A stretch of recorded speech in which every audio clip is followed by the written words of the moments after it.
নতুন বছরের 31শে ডিসেম্বর রাত 11:59 তোমাকে মেসেজ দিয়ে বলবো, নতুন বছরে নতুন করে আবার তোমাকে ভালোবাসতে চাই, কিন্তু আফসোস তার আগেই তুমি হারিয়ে গেলে। জান, আমি অপেক্ষায় থাকবো।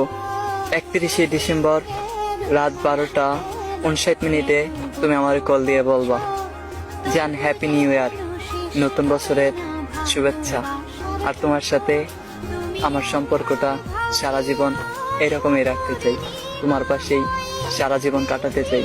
পারবে না? অপেক্ষায় থাকবো কিন্তু।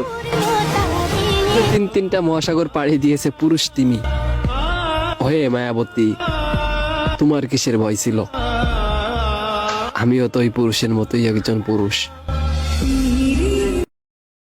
ছেলের বয়স 24, মেয়ের বয়স 13।